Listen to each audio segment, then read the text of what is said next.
দীর্ঘ 10 বছর পর বিরোধী দলীয় নেতা পেল ভারতের লোকসভা।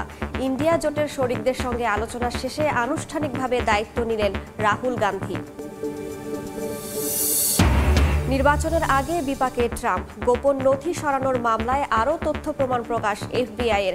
অর্থ কেলেঙ্কারি ইস্যুতে কিছু নিষেধাজ্ঞা শিথিল আদালতের। অবশেষে মার্কিন আদালতে দোষ স্বীকার করলেন উইকিলিক্স প্রতিষ্ঠাতা জুলিয়ান অ্যাসাঞ্জ। জড়িত ছিলেন সামরিক ও কূটনীতির কয়েক লাখ নথি ফাঁসে। এবং তীব্র গরমে পুড়ছে পাকিস্তান, জনজীবনে নাভিশ্বাস। পথচারীদের পানির স্প্রে দিয়ে স্বেচ্ছাসেবীদের সাহায্য। বাড়তে থাকা তাপমাত্রায় লন্ডনে হলুদ সতর্কতা জারি।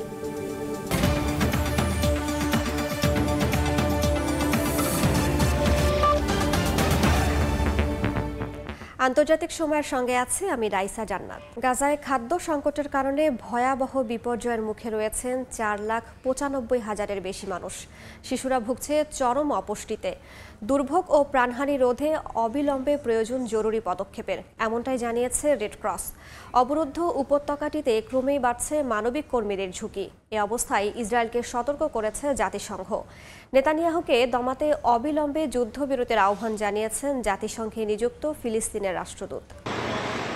এদিকে হামাস ইসরায়েল সংঘাতে নগ্ন সমর্থন দেওয়া যুক্তরাষ্ট্র মঙ্গলবার সাইপ্রাসের দেয়া ত্রাণ সহায়তা পাঠায় গাজার উপকূলে। এদিন বিশ্ববাসীর কাছে নিজেদের চেষ্টার কথা সগৌরবে পৌঁছে দিতে সাংবাদিকদের আহ্বান জানায় দেশটির সেনাবাহিনী। তারা জানায়, যুদ্ধবিধ্বস্ত গাজার জেটিতে অত্যন্ত সাহসিকতার সঙ্গে কাজ করছেন সেনারা। অন্যদিকে নেতানিয়াহুকে দুর্বল করতে অবিলম্বে যুদ্ধবিরতির আহ্বান জানিয়েছেন জাতিসংঘে নিযুক্ত ফিলিস্তিনের রাষ্ট্রদূত রিয়াদ মনসুর। তিনি আরও বলেন, ইসরায়েলি প্রধানমন্ত্রীকে দমানোর একমাত্র উপায় হলো তাৎক্ষণিক যুদ্ধবিরতি। এজন্য আন্তর্জাতিক সম্প্রদায়গুলোকে এগিয়ে আসার আহ্বান জানান তিনি। ফিলিস্তিনের স্বাধীনতাকামী সংগঠন জানায়, ইসরায়েলকে যারা বয়কট করবে তাদেরকে সমর্থন দেবে হামাস। মৌসুমী সাথী, সময় সংবাদ। 10 বছর পর বিরোধী দলীয় নেতা পেল ভারতের লোকসভা। আনুষ্ঠানিকভাবে ঘোষণা করা হলো রাহুল গান্ধীর নাম। এর মাধ্যমে খরা কাটল কংগ্রেসের। স্থানীয় সময় মঙ্গলবার রাতে এ ঘোষণা দেয় দলটি। এর আগে দলের সবার সম্মতিতে এই পদে মনোনয়ন দেওয়া হয় তাকে। ভারতের লোকসভায় বিরোধী দলীয় নেতা ঘোষণা করা হয়েছে রাহুল গান্ধীকে। স্থানীয় সময় মঙ্গলবার রাতে এ ঘোষণা দেয় কংগ্রেস। এর আগে গেল শনিবার দল থেকে রাহুল গান্ধীকে সর্বসম্মতভাবে এই পদে মনোনয়ন দেওয়া হয়। এ নিয়ে কংগ্রেসের নেতৃত্বাধীন বিরোধীদের ইন্ডিয়া জোটের অন্য শরিকদের সঙ্গে আলোচনার পর এই চূড়ান্ত সিদ্ধান্ত জানানো হয়। 2014 সাল থেকে নেতাশূন্য ছিল লোকসভার বিরোধী দল। কারণ লোকসভায় বিরোধী নেতা হওয়ার জন্য কোনো একক দলকে মোট 543 আসনের অন্তত 10% পেতে হয়। কিন্তু গেল 2 লোকসভা নির্বাচনে কংগ্রেস বা অন্য কোনো দল তা পূরণ করতে পারেনি। চলতি বছরের নির্বাচনে কংগ্রেস 99টি আসন পাওয়ায় দূর হয় সে খরা। গেল 4 জুন ফল প্রকাশ হয় ভারতের লোকসভা নির্বাচনের। এরপর গেল সোমবার দেশটির পার্লামেন্টের 18তম অধিবেশন শুরু হয় নতুন পার্লামেন্ট ভবনে। নবনির্মিত এই ভবনে এবারই প্রথম অনুষ্ঠিত হয় সদস্যদের শপথ গ্রহণ পর্ব। সরকার গঠন করা বিজেপি নেতৃত্বাধীন এনডিএ জোটের 292 জন, বিরোধী জোট ইন্ডিয়ার 233 এবং অন্য 18 জন আইন প্রণেতা শপথ নেন। মৌসুমী সাথী, সময় সংবাদ। যুক্তরাষ্ট্রে অর্থ কেলেঙ্কারির মামলায় দোষী সাব্যস্ত হওয়া সাবেক মার্কিন প্রেসিডেন্ট ডোনাল্ড ট্রাম্পের ওপর থেকে মামলা সংক্রান্ত কিছু নিষেধাজ্ঞা তুলে নিয়েছেন আদালত। মঙ্গলবার এক আদেশে এ তথ্য জানান বিচারক। বলেন, এখন থেকে পর্ন তারকাকে ঘুষ দেওয়ার মামলার সাক্ষী ও বিচারকদের সম্পর্কে সমালোচনা করতে পারবেন ট্রাম্প। এদিকে রাষ্ট্রীয় গোপন নথি সরিয়ে নেওয়ার অপর এক মামলায় আরও কিছু তথ্য প্রমাণ জনসমক্ষে প্রকাশ করেছে FBI। নিউ ইয়র্ক থেকে হাসানুজ্জামান সাকির রিপোর্টে বিস্তারিত।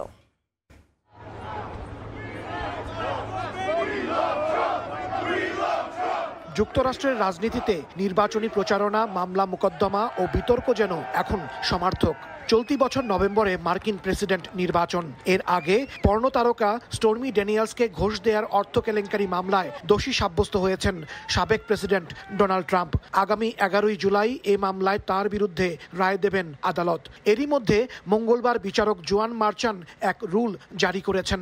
ওই রুলে মামলার সাক্ষীদের সম্পর্কে প্রকাশ্যে মন্তব্য করার অনুমতি মিলেছে ট্রাম্পের। সেই সঙ্গে বিচারকদেরও সাধারণভাবে সমালোচনা করতে পারবেন তিনি।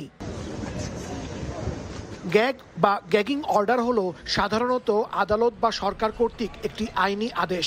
এই আদেশে যে কোনো তথ্য বা মন্তব্যকে জনসাধারণের কাছে প্রকাশ করা কিংবা অননুমোদিত তৃতীয় পক্ষের কাছে পাঠানো থেকে বিরত রাখে। মঙ্গলবার জারি করা গ্যাগ আদেশে দোষী সাব্যস্ত হওয়া ট্রাম্পের ওপর থেকে ওই মামলার কিছু নিষেধাজ্ঞা শিথিল করা হয়। তবে মামলার বিচার প্রক্রিয়া, আদালতের কর্মকর্তা কর্মচারী এবং কৌশলী কিংবা তাদের পরিবারের সদস্যদের সম্পর্কে ট্রাম্প প্রকাশ্যে কোনো মন্তব্য করতে পারবেন না। এ বিষয়ে বহাল আছে নিষেধাজ্ঞা। এদিকে ডোনাল্ড ট্রাম্প ক্ষমতা ছেড়ে চলে যাওয়ার পরও সংবেদনশীল রাষ্ট্রীয় গোপন নথি নিজের কাছে রেখে দেওয়ার মামলায় সোমবার নতুন তথ্য প্রমাণ হাজির করে মার্কিন গোয়েন্দা সংস্থা FBI। 2022 সালের আগস্টে ফ্লোরিডায় ট্রাম্পের বাসভবন মারে লাগো থেকে পাওয়া ওই নথির আরও বেশ কিছু ছবি প্রকাশ করে তারা। 300-রও বেশি তথ্য লোপাটের চলমান ওই মামলায় ট্রাম্পের বিরুদ্ধে 40টি অভিযোগ আনা হয়। ধারণা করা হচ্ছে আসন্ন নির্বাচনের আগে ওই মামলার রায়ও ঘোষণা করা হতে পারে। তবে কোনো কিছুতেই নিবৃত্ত করা যাচ্ছে না ট্রাম্পকে। নিয়মিত আদালতে হাজিরা দেওয়ার পাশাপাশি জোর প্রচারণাও চালিয়ে যাচ্ছেন রিপাবলিকান এই নেতা।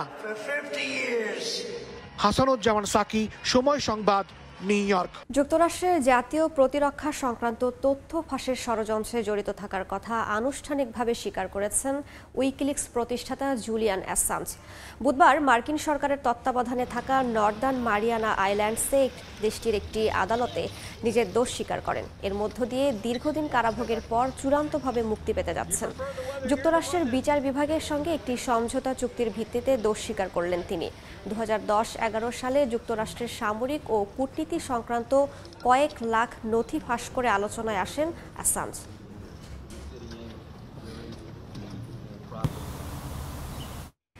রাশিয়ার 2 শীর্ষ কর্মকর্তার বিরুদ্ধে গ্রেফতারি পরোয়ানা জারি করেছেন আন্তর্জাতিক অপরাধ আদালত ICC। রুশ সাবেক প্রতিরক্ষামন্ত্রী সের্গেই শোইগু ও সামরিক বাহিনীর চিফ অব জেনারেল স্টাফের বিরুদ্ধে এই গ্রেফতারি পরোয়ানা জারি করা হয়। মঙ্গলবার এক বিবৃতিতে আদালত জানান, ইউক্রেনের যুদ্ধাপরাধ ও মানবতা বিরোধী অপরাধের সঙ্গে এই দুইজন জড়িত রয়েছেন বলে সন্দেহ করা হচ্ছে।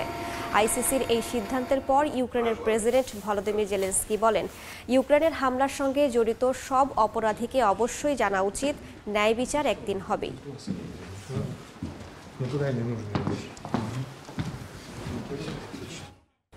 রাশিয়ার LNGর ওপর ইউরোপীয় ইউনিয়নের নিষেধাজ্ঞাকে আন্তর্জাতিক আইন বহির্ভূত বলে আখ্যা দিয়েছে মস্কো। জোটের এই সিদ্ধান্ত উল্টো ইউরোপের দেশগুলোকেই বিপাকে ফেলবে এমনটা দাবি করেছেন ক্রেমলিনের মুখপাত্র। এদিকে ইউর দেয়া নিষেধাজ্ঞার তালিকায় 19 চীনা কোম্পানির নাম থাকায় এর তীব্র নিন্দা জানিয়েছে বেইজিং। ইউক্রেনে সেনা অভিযান চালানোর জেরে সোমবার রাশিয়ার বিরুদ্ধে 14তম নিষেধাজ্ঞা প্যাকেজ ঘোষণা করে ইউরোপীয় ইউনিয়ন। এতে EU জলসীমায় রুশ তরলীকৃত প্রাকৃতিক গ্যাস LNG-কে আবারও রফতানি নিষেধাজ্ঞার অন্তর্ভুক্ত করা হয়। সুইডেন ও ফিনল্যান্ডকে রাশিয়ার সঙ্গে LNG চুক্তি বাতিলেরও অনুমতি দেওয়া হয়। ইউর এমন সিদ্ধান্তে ব্যাপক চটেছে পুতিন প্রশাসন। ইউরোপীয় ইউনিয়নের নিষেধাজ্ঞার বিষয়ে জোটটিকে সতর্ক করেছে ক্রেমলিন। মঙ্গলবার এক বিবৃতিতে ক্রেমলিনের মুখপাত্র দিমিত্রি পেসকভ বলেন, রাশিয়ার LNG-র ওপর ইউরোপীয় ইউনিয়নের নিষেধাজ্ঞা আন্তর্জাতিক আইন বহির্ভূত। জোটের এমন সিদ্ধান্তের কারণে রাশিয়া নয়, উল্টো বেকায়দায় পড়বে ইউরোপীয় ইউনিয়নভুক্ত দেশগুলোই। এ ধরনের নিষেধাজ্ঞা মোকাবিলার অভিজ্ঞতা রাশিয়ার আছে বলেও জানান পেসকভ। এদিকে রাশিয়ার ওপর ইউরোপীয় ইউনিয়নের নতুন নিষেধাজ্ঞার আওতায় আছে 19 চীনা প্রতিষ্ঠানও। জোটের এমন সিদ্ধান্তের তীব্র নিন্দা জানিয়েছে বেইজিং। মঙ্গলবার চীনা পররাষ্ট্র মন্ত্রণালয় জানায়, রাশিয়ার সঙ্গে বাণিজ্যিক সম্পর্ক স্থাপনের মাধ্যমে তৃতীয় কোনো পক্ষের বিরুদ্ধে যায়নি চীন। অবিলম্বে এই নিষেধাজ্ঞা তুলে নিতে ইউর প্রতি আহ্বানও জানায় তারা। ফারহাদ চৌধুরী, সময় সংবাদ। ক্রিমিয়ায় ইউক্রেনের হামলার জন্য যুক্তরাষ্ট্রের বিরুদ্ধে প্রতিশোধ নেওয়ার হুমকি দিয়েছে রাশিয়া। ওয়াশিংটনকে সময় মতো এর খেসারত দিতে হবে বলে হুঁশিয়ার করেছে ক্রেমলিন। এমনকি হামলার ঘটনায় মস্কোতে নিযুক্ত মার্কিন রাষ্ট্রদূতকে তলব করেছে পুতিন প্রশাসন। শুধু তাই নয়, রুশ বেসামরিক নাগরিক হত্যার জেরে গোটা ন্যাটোকে মূল্য দিতে হবে বলে কড়া বার্তা দিয়েছেন রুশ প্রেসিডেন্ট। এর মধ্যেই বাল্টিক সাগরে আবারও মহড়া শুরু করেছে পশ্চিমা সামরিক জোট ন্যাটো। যুক্তরাষ্ট্রের সরবরাহকৃত দূরপাল্লার আর্মি ট্যাকটিক্যাল মিসাইল সিস্টেম ক্ষেপণাস্ত্র দিয়ে ক্রিমিয়ায় ইউক্রেনীয় হামলার জন্য সরাসরি ওয়াশিংটনকেই দায়ী করেছে মস্কো। ক্রেমলিন বলছে, ওয়াশিংটনের প্রত্যক্ষ অংশগ্রহণের জেরে রুশ নাগরিকদের প্রাণ দিতে হচ্ছে।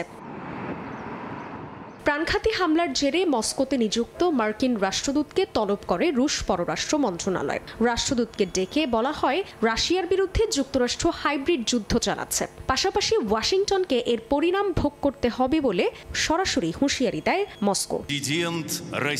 শুধু তাই নয়, ক্রিমিয়ায় হামলা ইস্যুতে পশ্চিমা সামরিক জোট ন্যাটোকেও চড়া মূল্য দিতে হবে বলে কড়া বার্তা দিয়েছেন রুশ প্রেসিডেন্ট ভ্লাদিমির পুতিন। তীব্র দাবদাহে পড়ছে বিশ্বের বিভিন্ন দেশ। পাকিস্তানের করাচিতে গরমের হাত থেকে বাঁচতে স্বেচ্ছাসেবীদের কাছ থেকে পানি স্প্রে করার এক বিশেষ সেবা নেন পথচারীরা। জুস কর্নারগুলোতেও দেখা যায় মানুষের উপচে পড়া ভিড়। এদিকে গরমের একই চিত্র যুক্তরাজ্যেও। ক্রমবর্ধমান তাপের কারণে হলুদ সতর্কতা জারি করেছে আবহাওয়া অফিস। অসহ্য গরমে হাঁসফাঁস জনজীবন, অসুস্থ হয়ে পড়ছেন বয়স্করা। রাস্তার ধারের পানির দোকানেও তৃষ্ণার্তদের লাইন। এক গ্লাস ঠান্ডা পানিতে প্রাণ ভেজানোর চেষ্টা। তীব্র দাবদাহের এই চিত্র পাকিস্তানের। মঙ্গলবার প্রচণ্ড গরমে নাভিশ্বাস ওঠে দেশটির করাচি শহরের বাসিন্দাদের। অল্প একটু ছায়া পেলেই জিরিয়ে নেয়ার চেষ্টা করেন ক্লান্ত পথিকরা। গরমের হাত থেকে বাঁচতে স্বেচ্ছাসেবীদের কাছ থেকে পানি স্প্রে করার সেবা নিতে দেখা যায় চলাচলকারীদের। জুস কর্নারগুলোতেও দেখা যায় মানুষের উপচে পড়া ভিড়। একটু আরাম পেতে শিশু কিশোররাও সাঁতার কাটে আশপাশের পুকুরে। বেশ কয়েকটি জায়গায় ক্যাম্প করা হয়েছে। তারা মানুষজনকে পানির পাশাপাশি কোমল পানীয় পান করতে দিচ্ছেন। ঈশ্বরকে ধন্যবাদ যে এমন একটি ব্যবস্থা করা হয়েছে যেখানে সবাই সবাইকে সাহায্য করছে। এদিকে তাপের উত্তাপে পড়ছে লন্ডনের প্রকৃতি। ক্রমবর্ধমান তাপমাত্রার কারণে হলুদ সতর্কতা জারি করেছে আবহাওয়া অফিস। এর ক্ষতিকর প্রভাব পড়ছে মানুষ এবং প্রাণ প্রকৃতির ওপর। মৌসুমী সাথী, সময় সংবাদ। এক প্রান্তে চলছে তীব্র তাপপ্রবাহ, অপরদিকে ভারী বৃষ্টিপাতের কারণে বন্যায় ভেসে যাচ্ছে বিস্তীর্ণ এলাকা। যুক্তরাষ্ট্রে এখন এমনই অবস্থা। বন্যার কারণে সাউথ ডাকোটা, মিনেসোটা সহ মধ্য পশ্চিমাঞ্চলীয় বিভিন্ন অঙ্গরাজ্যে জরুরি সতর্কতা জারি করা হয়েছে। অন্যদিকে দাবদাহের কারণে দেশটির ওয়াশিংটন, বোস্টন সহ বিভিন্ন নগরীতে জারি করা হয়েছে হিট অ্যালার্ট। চারিদিকে পানি আর পানি, ভেসে গেছে মাঠঘাট, রাস্তা, ক্ষয়ক্ষতি হয়েছে বাড়িঘর আর বিভিন্ন অবকাঠামোর। ভারী বৃষ্টিপাতের কারণে বন্যায় তলিয়ে গেছে যুক্তরাষ্ট্রের সাউথ ডাকোটা অঙ্গরাজ্যের বিস্তীর্ণ এলাকা। ইউনিয়ন কাউন্টির বিগ সিউক্স নদীতে পানি বয়ে যাচ্ছে বিপদসীমার ওপর দিয়ে। এতে ভেঙে গেছে একটি গুরুত্বপূর্ণ রেল সেতু, যার কারণে বাধাগ্রস্ত হচ্ছে স্বাভাবিক পণ্য পরিবহন। পানিবন্দী হয়ে পড়েছে এই অঞ্চলের 10 লাখের বেশি মানুষ। এছাড়াও পানিতে তলিয়ে গেছে মিনেসোটা ও নেব্রাস্কা অঙ্গরাজ্যের বিভিন্ন এলাকা। বন্যার কারণে ভেঙে গেছে দক্ষিণ মধ্য মিনেসোটার ব্লু আর্থ কাউন্টির র্যাপিডান বাঁধ, সাথে ভেঙেছে বাঁধের সঙ্গে সংযুক্ত রাস্তাও। এতে ঝুঁকির মধ্যে রয়েছে ওই এলাকার বাসিন্দারা। এদিকে নেব্রাস্কার মিসৌরি নদীর তীরবর্তী শহরে অপ্রত্যাশিতভাবে ভারী বৃষ্টিপাতের কারণে দেখা দিয়েছে বন্যা। একদিকে যখন বন্যা, অন্যদিকে তখন তীব্র দাবদাহে পড়ছে ওয়াশিংটন, বোস্টন সহ যুক্তরাষ্ট্রের বিভিন্ন নগরী। গরমে অতিষ্ঠ পূর্ব উপকূল জুড়ে 10 কোটিরও বেশি বাসিন্দা। জারি করা হয়েছে হিট অ্যালার্ট। অন্তরা সেন, সময় সংবাদ। বাংলাদেশের সঙ্গে গঙ্গার পানি বন্টন চুক্তি নবায়নে রাজ্যকে এড়িয়ে যাওয়ার বিষয়ে একদিন আগেই অভিযোগ তুলেছিলেন মমতা বন্দ্যোপাধ্যায়। এবার সরকারি সূত্রের বরাত দিয়ে ভারতীয় গণমাধ্যমগুলো বলছে পশ্চিমবঙ্গ প্রশাসনকে যথাসময়ে সব তথ্য জানানো হয়েছিল, এমনকি তাতে সাড়াও দিয়েছিল মমতা প্রশাসন। ভারত থেকে সে খবর জানাচ্ছেন সুব্রত আচার্য। 2023 সালের 24 জুলাই ভারতের কেন্দ্রীয় সরকার পশ্চিমবঙ্গ রাজ্য সরকারের সচিবালয় নবান্নে গঙ্গার পানি বন্টন চুক্তির নবায়ন প্রসঙ্গে চিঠি দেয়। চাওয়া হয় রাজ্য সরকারের একজন প্রতিনিধি। সে বছরের 25 আগস্ট রাজ্যের সেচ দপ্তরের প্রধান প্রকৌশলীকে গঙ্গার পানি বন্টন চুক্তি নবায়নের কারিগরি কমিটির জন্য নিযুক্ত করেন মমতা। শুধু তাই নয়, চলতি বছরের 5 এপ্রিল রাজ্য সরকারের পক্ষ থেকেও একজন যুগ্ম সচিব কেন্দ্রীয় সরকারের কাছে আগামী 30 বছরের জন্য কতটা পানি প্রয়োজন সে বিষয়ে বিস্তারিত একটা প্রতিবেদনও দাখিল করেন। কেন্দ্রীয় সরকার বাংলার জল বিক্রি করে দিচ্ছে। সোমবার রাজ্যটির প্রশাসনিক প্রধান মমতা বন্দ্যোপাধ্যায় যখন গঙ্গার পানি বন্টন চুক্তি নিয়ে তার সরকারকে না জানানোর অভিযোগ তোলেন এবং বাংলাদেশের কাছে পানি বিক্রি করে দেওয়ার মতো প্রসঙ্গ সামনে আনেন, ঠিক তখনই দেশটির সর্বভারতীয় গণমাধ্যমে সরকারি সূত্রের বরাত দিয়ে তারিখ ধরে মমতা প্রশাসনকে সব তথ্য অবগত করার বিষয়টি প্রকাশ্যে আনলো। 1996 সালে 12 ডিসেম্বর ভারতের তৎকালীন দেবগুড়ার সরকারের সময় পশ্চিমবঙ্গের তৎকালীন মুখ্যমন্ত্রী জ্যোতি বসু এবং বাংলাদেশের প্রধানমন্ত্রী শেখ হাসিনার সাথে ঐতিহাসিক গঙ্গার পানি বন্টন চুক্তি সম্পূর্ণ হয়। 30 বছরের এই চুক্তির মেয়াদ শেষ হবে 2026 সালের 12 ডিসেম্বর। গত 28 বছর ধরেই দুই দেশের যৌথ নদী কমিশনের তদারকিতে সমানভাবে গঙ্গার পানি পাচ্ছে। এখনো পর্যন্ত এই চুক্তি নিয়ে কোনো পক্ষই তেমন গুরুতর কোনো অভিযোগও উত্থাপন করেনি। ফলে নতুন করে এই চুক্তির মেয়াদ বাড়ানো হওয়ার আগে এই ধরনের আপত্তিকে প্রতিবেশী দুই দেশের সুসম্পর্কের ওপর নেতিবাচক প্রভাব পড়বে বলেও গণমাধ্যমগুলো সতর্ক করছে বলে মত সংশ্লিষ্টদের।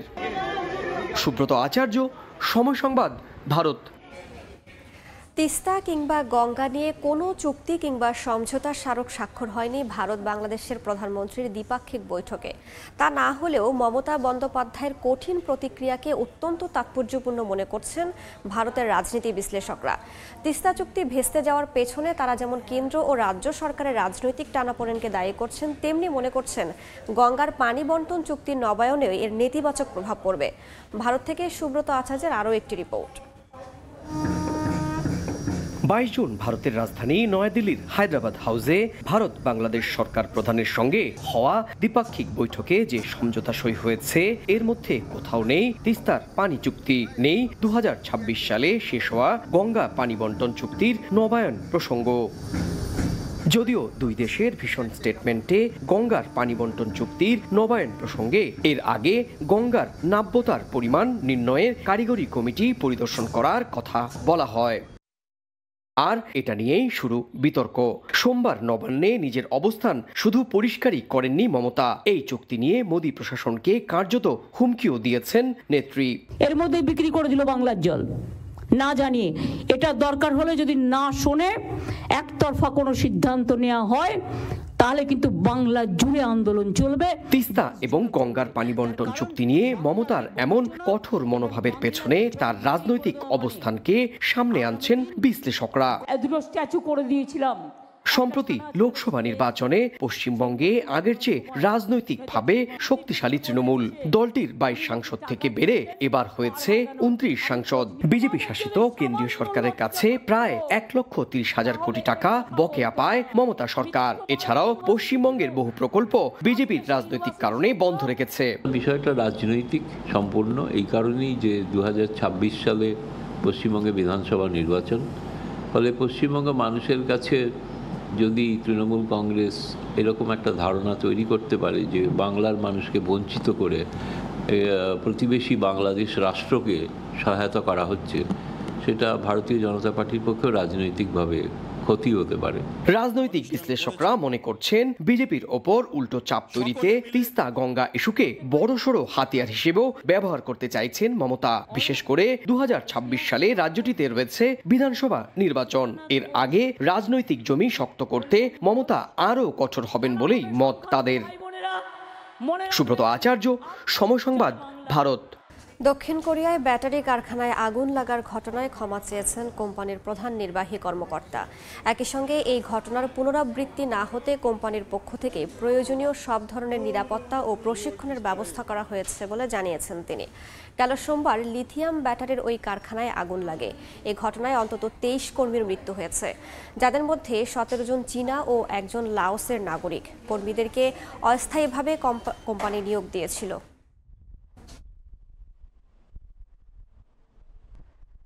অনন্য নজির গড়ল চীনের নভোযান চ্যাংই-6, যাদের দক্ষিণ মেরুর অদেখা অঞ্চল থেকে মাটি ও পাথর নিয়ে পৃথিবীতে ফিরে এসেছে মহাকাশযানটি। যুক্তরাষ্ট্র ও রাশিয়া চাঁদের নিকটবর্তী অঞ্চল থেকে নমুনা সংগ্রহ করলেও চীনই প্রথম এই মাইলফলক স্পর্শ করল। ইতিহাস গড়ে পৃথিবীতে ফিরে এলো নভোযান চাংই 6। চাঁদের দক্ষিণ মেরুর অদেখা অঞ্চল থেকে মাটি ও পাথর নিয়ে ফিরে এসেছে মহাকাশযানটি। পৃথিবীর একমাত্র দেশ হিসেবে অনন্য কীর্তির সাক্ষী হলো চীন। বিবিসি বলছে মঙ্গলবার দুপুরে মঙ্গোলিয়ার প্রত্যন্ত অঞ্চল সিজিওয়াং ব্যানারে অবতরণ করে নভোযান চাংই 6। চাঁদের যে অংশ থেকে নমুনা আনা হয়েছে তা নিয়ে এখনো অনেক কিছু অজানা, কারণ অঞ্চলটি পৃথিবী থেকে কখনো দেখা যায় না। এই নমুনা বিশ্লেষণের জন্য মঙ্গোলিয়া থেকে চীনে নেওয়া হচ্ছে। গত ৩ মে দক্ষিণ চীন থেকে রওনা দেয় মনুষ্যবিহীন নভোযানটি। এরপর ২ জুন এটি সফলভাবে চাঁদে অবতরণ করে। প্রায় ২ দিন ধরে চাঁদের দক্ষিণ মেরুর সবচেয়ে পুরানো এবং বড় গর্ত থেকে মাটি ও পাথর সংগ্রহ করে যানটি। এসব নমুনা সংগ্রহ করতে ব্যবহার করা হয় রোবট ও ড্রিল মেশিন। এ ঘটনাকে চীনের জন্য বড় অর্জন হিসেবে দেখছেন জ্যোতির্বিদ ও মহাকাশ বিজ্ঞানীরা। এর মধ্য দিয়ে দুই পরাশক্তি চীন ও যুক্তরাষ্ট্রের মধ্যে মহাকাশ প্রতিযোগিতা আরও তীব্র হবে বলে শঙ্কা প্রকাশ করেছেন অনেকে। কারণ এর আগে যুক্তরাষ্ট্র ও রাশিয়া চাঁদের নিকটবর্তী অঞ্চল থেকে নমুনা সংগ্রহ করলেও এই অঞ্চলে পৌঁছতে পারেনি। চীনই প্রথমে এই মাইল ফলক স্পর্শ করল। রাহনুল রানা, সময় সংবাদ। যুক্তরাজ্যের আসন্ন নির্বাচনে নিজের এআই মডেল ব্যবহার করছেন এক প্রার্থী। সাসেক্সের ব্যবসায়ী স্টিভ এন্ডাকট এই নির্বাচনে এমপি পদে স্বতন্ত্র প্রার্থী হিসেবে দাঁড়িয়েছেন। নিজের এআই প্রতিরূপ এআই স্টিভকে ব্যবহার করে জনসংযোগের মাধ্যমে প্রচারণা চালাচ্ছেন তিনি। ধীরে ধীরে এগিয়ে আসছে যুক্তরাজ্যের সাধারণ নির্বাচন। এ নির্বাচনে ভোটারদের আকৃষ্ট করতে কম যাচ্ছেন না কোনো প্রার্থী। তবে অভিনব এক পদ্ধতিতে নির্বাচনী প্রচারণা চালিয়ে সাড়া ফেলে দিয়েছেন এমপি পদে স্বতন্ত্র প্রার্থী হিসেবে দাঁড়ানো স্টিভ এন্ডাকট। সাসেক্সের এই ব্যবসায়ী নিজের একটি এআই প্রতিরূপ তৈরি করেছেন, নাম দিয়েছেন এআই স্টিভ, যে কিনা স্টিভের এআই সংস্করণ হিসেবে আসন্ন নির্বাচনে জোরালো প্রচারণায় অংশ নিয়েছে। ৪ জুলাইয়ের সাধারণ নির্বাচনে এআই স্টিভ লড়বে ইংল্যান্ডের দক্ষিণ উপকূলের ব্রাইটন অ্যান্ড হোভের ব্রাইটন প্যাভিলিয়ন এলাকা থেকে। নেপথ্যের মানুষ স্টিভ এন্ডাকট নিউরাল ভয়েস নামে একটি কৃত্রিম বুদ্ধিমত্তা কোম্পানির চেয়ারম্যান। তার দাবি, এন্ডাকটের কণ্ঠ ও প্রতিরূপ ব্যবহার করে এআই স্টিভ তার আসনের যে কোনো সমস্যা নিয়ে বিভিন্ন প্রশ্নের উত্তর দেবে। শুধুমাত্র প্রচারণাতেই নয়, পরবর্তীতেও এআই স্টিভকে ব্যবহারের কথা জানিয়েছেন এই প্রার্থী। তার এলাকার মানুষ যেন সপ্তাহে ৭ দিন ২৪ ঘন্টা মতামত দিতে ও নীতি প্রণয়নে অংশ নিতে পারেন, সেজন্য এআই স্টিভকে সৃষ্টি করা হয়েছে বলে জানান তিনি। এন্ডাকট ২০২২ সালের স্থানীয় নির্বাচনে রকডেলে কনজারভেটিভদের হয়ে লড়েছিলেন, তবে জয়ী হতে পারেননি তিনি। অধরা শ্রেয়সী অথই, সময় সংবাদ। ফাটল ধরেছে ব্যাপক আলোচিত ভারতের অযোধ্যার রাম মন্দিরে। উদ্বোধনের ৬ মাস পার না হতেই বর্ষার শুরুতে মন্দিরের ছাদ চুয়ে পড়ছে বৃষ্টির পানি। এদিকে ফাটল দেখা দিয়েছে ভারতের দীর্ঘতম অটল সমুদ্র সেতুতেও। গত ২২ জানুয়ারি জাঁকজমকপূর্ণ অনুষ্ঠানের মধ্য দিয়ে দ্বার খুলে দেওয়া হয় ভারতের অযোধ্যার রাম মন্দিরের। বিভিন্ন রীতিনীতি মেনে রামলালার বিগ্রহে প্রাণ প্রতিষ্ঠা করেন দেশটির প্রধানমন্ত্রী নরেন্দ্র মোদী। ৭০ একর জমির ওপর ৭.২ একর জায়গা জুড়ে গড়ে তোলা হয় ৩ তলা বিশিষ্ট এ মন্দির। নির্মাণে ব্যবহার করা হয়েছে গোলাপি চুনা পাথর ও কালো গ্রানাইট পাথর, আর এতে ব্যয় হয়েছে ২১,৭০,০০,০০০ রুপি। তবে হঠাৎ করে বিপর্যয়ের সংবাদ রাম মন্দিরকে ঘিরে। বর্ষার শুরুতেই ফাটল ধরেছে ভারতের মন্দিরের ছাদে। শুনতে অবাক লাগলেও ঘটনাটি সত্যি। উদ্বোধনের ৬ মাস পার না হতেই মন্দিরের ছাদ ফেটে চুইয়ে পড়ছে বৃষ্টির পানি। এই ঘটনায় উদ্বেগ প্রকাশ করে মন্দিরের প্রধান পুরোহিত স্থানীয় সংবাদ মাধ্যমকে বলেন, ছাদে ফাটল ধরার কারণ এবং নির্মাণে কি ঘাটতি রয়েছে তা খুঁজে বের করে মেরামত শুরু করা উচিত। মন্দিরের কোথাও পানি বের হবার জায়গা নেই বলে বৃষ্টি বাড়লে পুজো অর্চনার সমস্যা হবে বলেও জানান তিনি। ছাদে ফাটল ধরে পানি পড়ার পাশাপাশি মন্দির প্রাঙ্গণে জলাবদ্ধতা এরই মধ্যে ব্যাপক বিতর্কের জন্ম দিয়েছে। অন্যদিকে চলতি বছরের জানুয়ারিতে উদ্বোধন হওয়া অটল সেতুতেও দেখা দিয়েছে ফাটল। ১.৮ কিলোমিটার দীর্ঘ এই সেতুটি ভারতের দীর্ঘতম সমুদ্র সেতু। এর জন্য খরচ হয় প্রায় ১৭,৪৮০ কোটি রুপি। এত অর্থ খরচ করার পরও কিভাবে কয়েক মাস যেতে না যেতেই ফাটল ধরছে তা নিয়ে চলছে তীব্র সমালোচনা। অন্তরা সেন, সময় সংবাদ। ইউরোপের শিল্পোন্নত দেশ ইতালি। প্রতিনিয়ত দেশটিতে বাড়ছে বিদেশি শ্রমিকদের প্রবেশ। প্রতি বছর কর্মসংস্থানের সুযোগ গ্রহণ করতে হাজার হাজার বাংলাদেশি প্রবেশ করেন দেশটিতে। অর্থনৈতিক সাফল্য অর্জন করতে ইতালির ভাষা শিক্ষার পাশাপাশি সঠিক বাসস্থানের শহর নির্বাচন করা অত্যন্ত গুরুত্বপূর্ণ। ইতালির প্রতিনিধি মাকসুদ রহমানের তথ্যচিত্রের রিপোর্ট। ইউরোপের তৃতীয় শক্তিশালী অর্থনীতির দেশ ইতালি। ঐতিহাসিক ও ভৌগোলিক কারণে দেশটির দক্ষিণ অঞ্চলের চেয়ে অনেক বেশি শক্তিশালী ও উন্নত উত্তর অঞ্চলের অর্থনৈতিক অবস্থা। এছাড়াও উত্তর ইতালিতে রয়েছে বিশ্ববিখ্যাত অনেক শিল্প প্রতিষ্ঠানও। কিছুটা ব্যয়বহুল হলেও এ অঞ্চলে কাজের সুযোগ এবং অর্থ উপার্জনের সুযোগ দক্ষিণ অঞ্চলের তুলনায় অনেক বেশি। উত্তর ইতালির বিভিন্ন শহরে বর্তমানে কর্মরত আছেন লক্ষাধিক প্রবাসী বাংলাদেশি। এসব অঞ্চলে সবসময়ই দক্ষ ও ভালো ভাষা জানা শ্রমিকদের চাহিদা দেখা যায়। এই সুযোগ নিতে পারে নতুন আসা বাংলাদেশি শ্রমিকরা। তাই উত্তর ইতালিতে আসা নতুন শ্রমিকদের জন্য থাকার জায়গা নিশ্চিত করা এবং দ্রুত চাকরি পেতে ইতালির ভাষা শেখা অনেক গুরুত্বপূর্ণ বলে মনে করেন সেখানকার প্রবাসী বাংলাদেশিরা। নতুন যারা ইতালিতে আসতেছেন এরা সবাই আসার আগে ইংলিশ শিখে আসবেন, এটার পাশাপাশি ইতালিয়ান ভাষা শিক্ষাটা একটু কমপ্লিট করে আসবেন, বা কিছুটা ইতালিয়ান ভাষা শিখে আসলে এখানে আসলে কাজে কর্মের ক্ষেত্রে অনেক হেল্প হবে। দক্ষিণ ইতালি থেকে উত্তর ইতালি অর্থনৈতিক অবস্থা অনেক ভালো, যেখানে রয়েছে অনেক কলকারখানা ও রেস্টুরেন্ট, আলবার্গো। এখানে যারা আসবেন এইদিকে কাজের সুবিধা অনেক ভালো।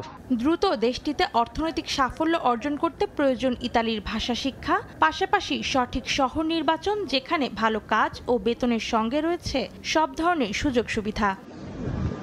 সময় সংবাদ, ইতালি। ইউরোতে ডি গ্রুপের শীর্ষস্থান দখলের লড়াইয়ে আরও একবার 5 গোলের সাক্ষী হলো নেদারল্যান্ডস বনাম অস্ট্রিয়ার মধ্যকার ম্যাচ। অন্যদিকে পোল্যান্ডের সাথে 1-1 গোলে ড্র করে গ্রুপ পর্ব শেষ করেছে ফ্রান্স। তবে গ্রুপ চ্যাম্পিয়ন হয়ে অস্ট্রিয়ান দর্শকরা খুশি হলেও 3 গোল হজম করায় অসন্তুষ্ট নেদারল্যান্ডসের ফুটবল প্রেমীরা। জার্মানির বার্লিনের অলিম্পিক স্টেডিয়াম থেকে বিস্তারিত জানাচ্ছেন সহকর্মী বিটু বড়ুয়া। আরও একটি দুর্দান্ত ম্যাচ দেখতে পেল বিশ্বের ফুটবল প্রেমীরা। জার্মানির বার্লিনের অলিম্পিক স্টেডিয়ামে অস্ট্রিয়া বনাম নেদারল্যান্ডসের খেলাটি যারা দেখেছেন তারা নিশ্চয়ই অনুমান করতে পারছেন কিরকম টান উত্তেজনার এই ম্যাচটি ছিল। 5 গোলের এই খেলাটিতে শুরুর দিকে অস্ট্রিয়া আত্মঘাতী গোলে এগিয়ে যায়, তারপরে গোল শোধ করে গাকপো এবং এর পরপরই আবারও খেলায় ফিরে আসে অস্ট্রিয়া। 59 মিনিটের মাথায় স্মিট গোল করে এগিয়ে যান। 80 মিনিটের মাথায় অস্ট্রিয়া এগিয়ে গিয়ে খেলা শেষ করে, এবং একই সাথে অস্ট্রিয়ার ফ্যান যারা রয়েছে তারা তাদের আজকের খেলা নিয়ে খুবই খুশি। কি আর বলবো, অস্ট্রিয়া দেখিয়ে দিল কেন আমরা এতটা শক্তিশালী দল। আসল কথা হলো আমরাই চ্যাম্পিয়ন হতে যাচ্ছি। আপাতত আমরা গ্রুপ চ্যাম্পিয়ন। আজকের ম্যাচটি ছিল অভাবনীয়। আমরা কল্পনায় আনিনি আমাদের অস্ট্রিয়ান দলটি হল্যান্ডকে পরাজিত করবে, তাও 3 গোলে। এই জয়টা সম্ভব হয়েছে অস্ট্রিয়ান খেলোয়াড়দের মনোবলের কারণে। আজকের খেলাটা পাগলামি ছাড়া কিছুই নয়। যেভাবে অস্ট্রেলিয়া আজ খেলেছে, এই দলটাকে নিয়ে আমি গর্ববোধ করি। ঈশ্বর আমাদের দিকে আজ হাত বাড়িয়ে দিয়েছিলেন। তবে একই সাথে হতাশা প্রকাশ করেছে হল্যান্ডের যারা ফুটবল প্রেমীরা রয়েছে তারা। জার্মানির প্রতিবেশী এই দেশটির আশা ছিল আজকের হল্যান্ড দারুণ ফুটবল খেলা উপহার দিয়ে অস্ট্রিয়ার বিরুদ্ধে দারুণ জয় ছিনিয়ে নেবে। কি বলবো, খুব খারাপ। নেদারল্যান্ডস আমাদের মন ভেঙেছে, কিন্তু এতটুকু বলি, টুর্নামেন্টে চ্যাম্পিয়ন হবে নেদারল্যান্ডসই। ভয়ঙ্কর খারাপ খেলেছে নেদারল্যান্ডস। হেলে দুলে ফুটবল খেলে আর যাই হোক অস্ট্রিয়াকে হারানো অসম্ভব, তবুও দলটা নিয়ে আমরা আশাবাদী। অস্ট্রিয়া এবং নেদারল্যান্ডসের ফুটবল প্রেমীদের আশা যে উৎসব নিয়ে আজকের এই ম্যাচটি সম্পন্ন হলো, ঠিক সেরকম উৎসবের ধারা অব্যাহত থাকবে ফাইনাল পর্যন্ত। জার্মানির বার্লিন থেকে বিটু বড়ুয়া, সময় সংবাদ। সুপার 8-এর শ্বাসরুদ্ধকর লড়াই শেষ। চূড়ান্ত বিশ্বকাপের সেমিফাইনালের 4 দল। 27 জুন প্রথম সেমিফাইনালে মুখোমুখি হবে দক্ষিণ আফ্রিকা ও আফগানিস্তান। একই দিন রাত 8:30টায় দ্বিতীয় সেমিফাইনালে ভারতের প্রতিপক্ষ ইংল্যান্ড। আইসিসির নিয়ম অনুযায়ী শুধু দক্ষিণ আফ্রিকা ও ওয়েস্ট ইন্ডিজ ম্যাচেই রাখা হয়েছে রিজার্ভ ডে, ভারত ও ইংল্যান্ড ম্যাচে রাখা হয়নি। মূলত সেমিফাইনাল শেষে দ্রুত বার্বাডোজে ফাইনালের ভেন্যুতে পৌঁছাতেই রাখা হয়েছে এ নিয়ম। বৃষ্টিতে দ্বিতীয় সেমিফাইনাল ভেসে গেলে গ্রুপ চ্যাম্পিয়ন হওয়ার সুবাদে ফাইনালের টিকিট পাবে ভারত।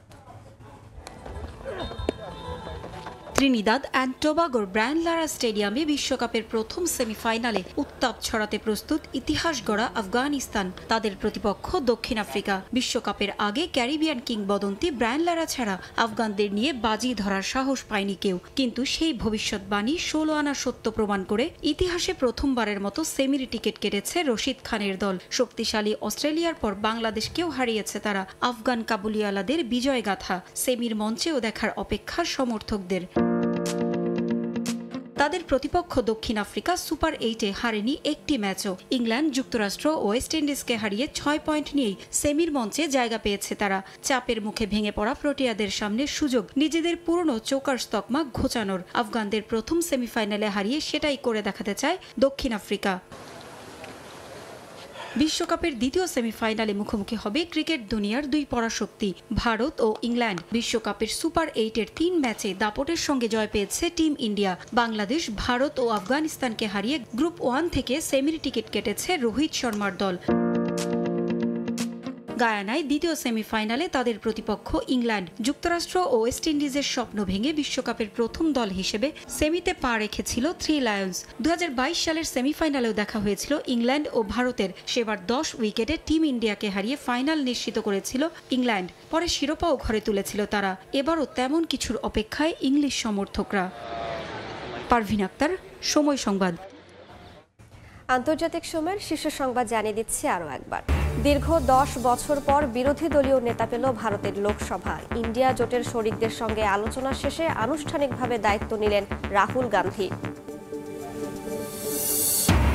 এবং নির্বাচনের আগে বিপাকে ট্রাম্প। গোপন নথি সরানোর মামলায় আরও তথ্য প্রমাণ প্রকাশ এফবিআইয়ের। অর্থ কেলেঙ্কারি ইস্যুতে কিছু নিষেধাজ্ঞা শিথিল আদালতের।